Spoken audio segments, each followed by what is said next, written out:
While researching the statement that the duplex building once housed movie star Terry Moore during her affair with Howard Hughes, I discovered credible information to support this assumption. Terry Moore is a well-known actress in the movies whose career began in the late 1940s. She had leading roles in several films back then, and in fact was an Academy Award nominee for Best Supporting Actress for the 1952 movie Come Back Little Sheba, where she co-starred with the likes of Burt Lancaster and Shirley Booth. However, the award that year went to Jean Hagen for her role in Singing in the Rain. Terry Moore, on the rebound from her affair with Howard Hughes, married West Point and LA Rams football star Glenn Davis.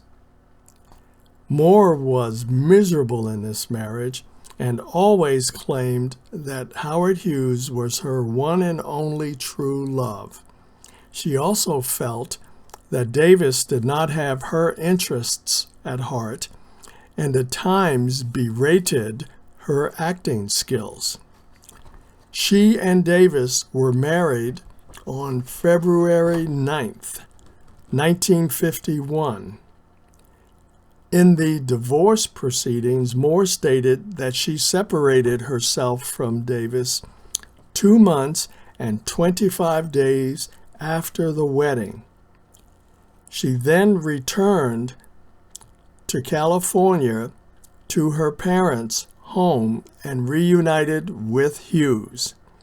Within a day or two of returning home, she called Glenn Davis at their apartment in Texas and requested a divorce. Davis then rushed to her home the following day and demanded and then pleaded for her to come back to him. She refused. Then Howard Hughes showed up to try to mediate the situation, whereupon Davis made an aggressive move towards him, causing Hughes to trip over a stool and fall to the floor. An enraged Davis then moved in for the kill. Hughes was spared a thrashing when Moore's mother draped herself over Hughes to protect him. A shaken Hughes quickly exited the scene. Hughes felt that Terry Moore was in some kind of danger from her jilted and angry husband and ordered Terry and her mother to move out of the house that night and stay in a series of hotels so that they could not be found. Then, one dark and moonless night, a sedan pulled up to their hotel, and Terry, accompanied by a friend of hers who had been hand-picked by Howard, was whisked away to a secluded airport and flown to Las Vegas. After arriving, they were taken in the middle of the night to a secluded ranch far from the glimmering lights of the Strip. As it turned out, the two ladies awoke the next morning at Tule Springs Ranch. Based upon the breakup of her marriage, 2 months and 25 days would fall on April 3rd, 1951, assuming that Glenn Davis arrived within 24 hours, and there were a few days of Terry and her mother moving from hotel to hotel. Terry and her companion arrived at the Tule Springs Ranch at some time around the middle of April.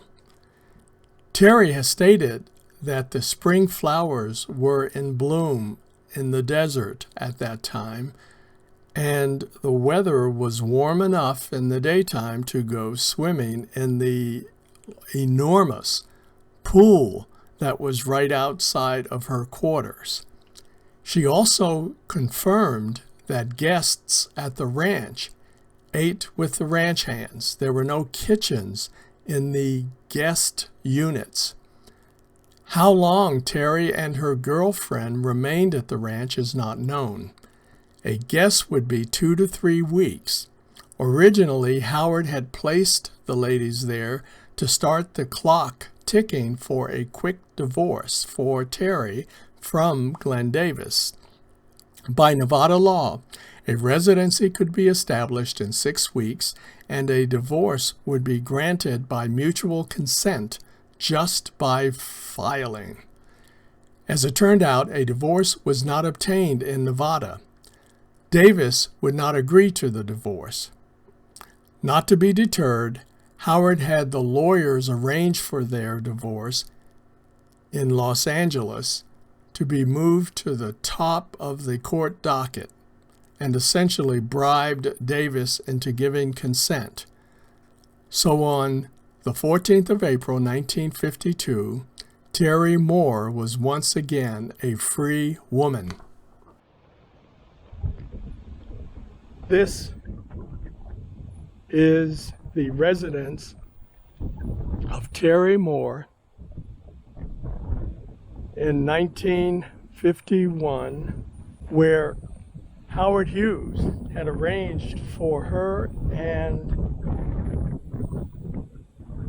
a friend to stay here so that she would be protected from the wrath of Glenn Davis, the football player who was her first husband. Howard Hughes had been to Las Vegas several times and probably knew about this place. And you have to recall, at that time, this was 12 miles from downtown Las Vegas.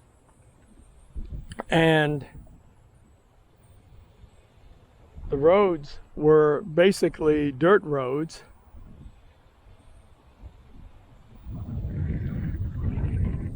So that being out here, Terry Moore and her roommate had their privacy. Now this is conjecture, but I would imagine Terry Moore had this room because of the view of the pool. And you must recall that this area was lined with willow trees for shade, making for a good or wonderful scene. So if Terry Moore was in this apartment, then next door would have been her girlfriend. So just think, back in 1951, springtime, she was actually here. And according to her, what they did was they actually participated in ranch activities, going out on horseback rides. She describes how mealtime was 5 a.m., 11, and probably 5 p.m.